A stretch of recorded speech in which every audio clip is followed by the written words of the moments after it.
चलिए अब बात करते हैं मेहरबून ईरानी से। मेहरबून, गुड आफ्टरनून। दिवाली है तो आज एक काम करें, आज के एक आध पिक्स के साथ शुरुआत करेंगे। कोई स्टॉक आइडिया जो आप हमारे व्यूअर्स के लिए आज सजेस्ट करेंगे? आई थिंक अनुज जी, हमें समझना चाहिए कि मार्केट जो चल रहा है पिछले काफ़ी दिनों से, आई थिंक पूरा एकदम क्लियर बॉटम अप अप्रोच हो गया है। आप सेक्टरल्स कॉल दीजिए, you will go wrong. Mid cap IT चल रहा था, फार्मा चल रहा था, ये चल रहा था, वो चल रहा था, but this is not happening. People are just looking at bottom up approach based on performance of individual companies. इससे ट्रेडिंग काफ़ी डिफिकल्ट हो गया है। फ्रंटलाइन स्टॉक्स की आप बात करो, HDFC bank, Kotak bank, ICICI bank, axis bank, जिसको भी आपको लेना है ले लीजिए frontline. I think they have at most become defensive place, Reliance included. तो आई थिंक मार्केट में हो क्या रहा है? So if this stocks possibly move up, the market Nifty will go up. FIs थोड़ी सी सेलिंग थोड़े दिनों के लिए बंद कर दे तो for all you know there could be a short squeeze, जैसे कल साउथ कोरिया में हुआ था। शॉर्ट स्क्वीज 6-6.5% मार्केट बढ़ गया था। यहाँ पर भी थोड़ा ओवरसोल्ड मार्केट है। तो FIs ब्लिंक थोड़ा सा तो for all you know we will move up very sharply, specially because frontline stocks are just not performing. तो इंडिविजुअल स्टॉक्स में अगर आप मुझे पूछो तो I would if I have to give some frontline names, मैं कहूँगा कि क्लियर कट री रेटिंग हुआ है PSU स्टॉक्स में, और इसमें stocks which have gone up sharply despite that मुझे अच्छा लग रहा है स्टॉक लाइक से REC, या फ्रंटलाइन स्टॉक्स में या stock like Larsen and Toubro. I think this too would qualify as great buys even at the present level. Clear disclosure, Anuj ji, ki I am personally holding these stocks. No intention to sell them. और mid caps में अगर आप मुझे पूछो, mid cap small caps में again with clear disclosure, holding all the stocks. Obviously if I am recommending him, I would be holding it.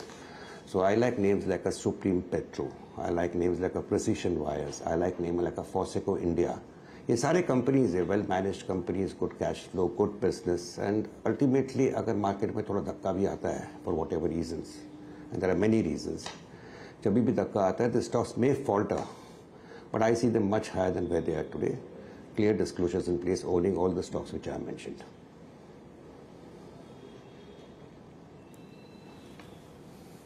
Okay, चलिए, तो यहाँ पे आके कुछ कन्विक्शन बायज हैं। अच्छा मेहरबून, आपने इस अर्निंग सीजन को देखा और इस मतलब अक्टूबर के एंड तक आते आते बहुत कुछ चीज़ें देखी। हमने क्रूड पे 95 का देखा, हमने ये वॉर देखी, हमने फेड का निर्णय देखा, अर्निंग सीजन देखा। अभी मिड कैप में कुछ ऐसी कंपनीज जिनका मैनेजमेंट के साथ आपका इंट्रैक्शन हुआ हो पोस्ट नंबर्स, जो आपकी कन्विक्शन लिस्ट में है, स्पेशली डेडिकेटेड मिड कैप पर, ऐसा कुछ स्पेस में है आपके पास? आई थिंक सेक्टरल नहीं है। आई थिंक जैसे मैंने कहा कि it's a clear bottom up approach. I think जो धंधा पानी है कंपनी का आगे चल के इम्प्रूव होने वाला है। मार्केट हमेशा होशियार रहता है, मार्केट रिकग्नाइज करता है स्टॉक्स बढ़ चुके होंगे, but I see them going up very sharply from year over the next 1-1.5 year.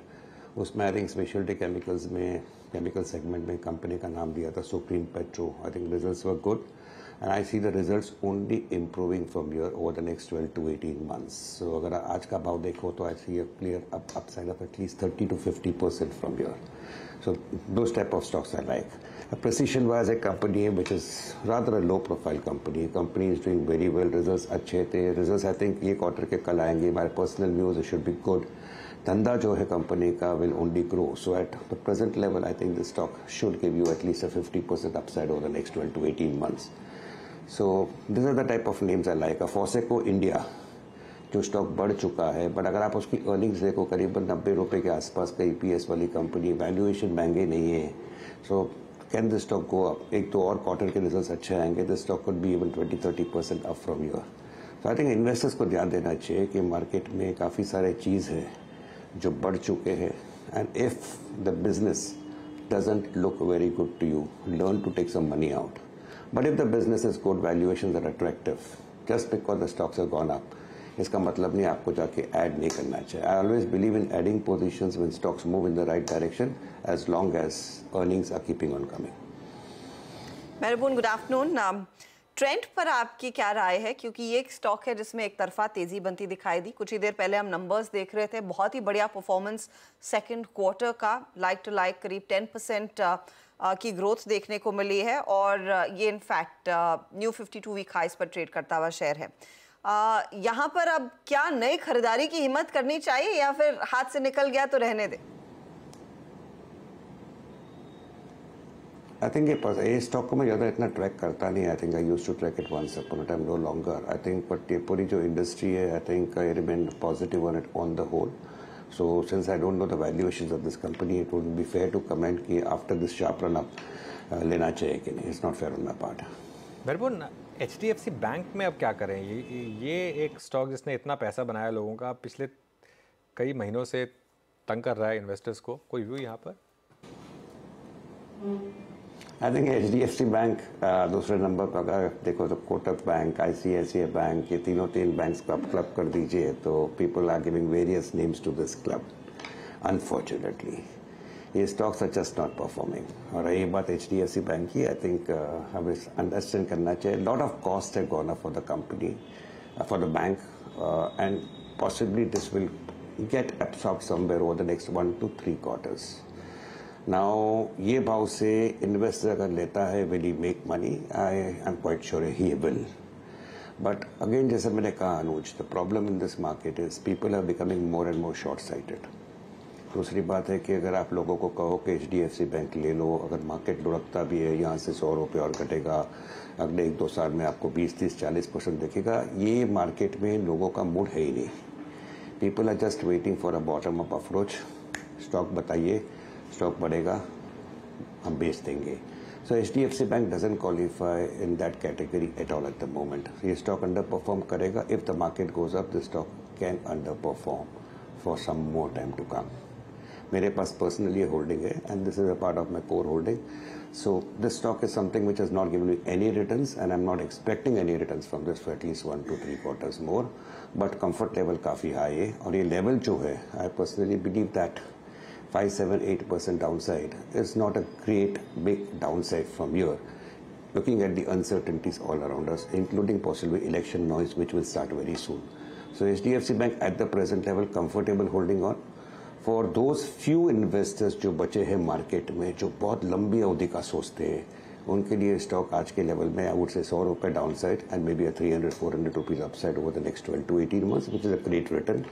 But I don't think, as I mentioned, बहुत few investors ऐसे बचे हैं आज मार्केट में, because people are becoming more and more short-sighted, and I don't think the stock will do anything for the next 1-2 quarters. मेहरबान, अगर आपके पास इस स्पेस में कोई स्टॉक या फिर कोई एंसिलरी स्टॉक होगा तो बताइएगा जरूर, अगर आप कंफर्टेबल हैं तो. रियल एस्टेट बहुत अच्छे नंबर्स आए इस बार, सेल्स बहुत अच्छी थी इस बार, मार्जिन्स थोड़े बहुत इफ्स एंड बट्स थे कुछ कंपनियों के साथ.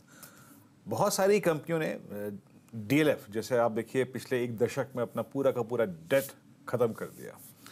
साइकिल अच्छी है, पिछले 2 साल में प्राइसिंग बहुत स्ट्रांग रही है और वो सस्टेन भी कर रही है. कोई भी रीजनल या फिर नेशनल बेसिस पे अगर आपको कोई कंपनी आपको पसंद आई हो रियल एस्टेट में? आई थिंक हमेशा कहते आ रहा हूँ, I think for quite some time that मेरा व्यू काफ़ी पॉजिटिव रहा है पिछले एटलीस्ट 1 साल से on the real estate pack. Main problem ये था जो रियल एस्टेट सेक्टर को था, जो इन्वेंटरी प्रॉब्लम था, इन्वेंटरी बिल्डअप हो गया था, वो I think possibly has been largely taken care of. So इसके कारण whatever we have seen is only upside for the realty sector. Surprisingly the demand continues to be quite robust. और इसमें हमेशा की तरह मैं नाम देते आ रहा हूँ, वॉज मैक्रोटेक डेवलपर्स लोधा और Godrej Properties my best pick in the bigger names. I think लेकिन रियल एस्टेट अब ऐसा चीज़ हो गया आज के मार्केट में कि there are lot of names which are coming up because they have got huge land parcels and which are getting developed. तो इसमें even a name like Anant Raj is coming up और trans India real estate is coming up, जो Allcargo की company है. So those type of names are possibly coming up and I think there are reasons to believe that all this companies with the land parcel they have will possibly add on to the earnings over the next 1 to 3 years. So I remain positive on this particular pack. इतना कहूँगा कि non-believers जो थे market में, I think they have started believing in it, and somewhere this entire sector, especially the bigger names in the realty pack, थोड़े से अभी के लिए overowned लगने लगे because quite a few people among us have become very bullish on this sector. तो मैं कहूँगा थोड़ा सा overowned है, थोड़ा सा pullback आता है, तो people can look at it a little bit afresh. मेहरबून, BSC लिया था क्या आपने या MCX? Personally MCX, yes. I think Anuj, my view on MCX was very negative till about 3 months ago. ये जो software का problem था, software का ये हुआ था, they were paying a very heavy price for it. When that problem got sorted out, ये एक अच्छा सा ट्रिगर बन गया था for the stock to go up. So करीबन 1900-2000 रुपए से आसपास से I personally am buying into MCX. Clear disclosure आज भी लिया है. So I'm going on adding to my positions. और मैं समझता हूँ ये लंबी अवधि के लिए possibly it could be a derby winner type of stock. So this stock can even be a 3,000 rupees or a 5,000 rupees stock. ये मेरा पर्सनल मानना है. धंधा पानी अच्छा है. Kotak is a decent shareholder in that. So जो भी प्रॉब्लम था around the management as far as the software, if it has been taken care of, which seems like taking care of, I think this is the stock which has only a one-way movement.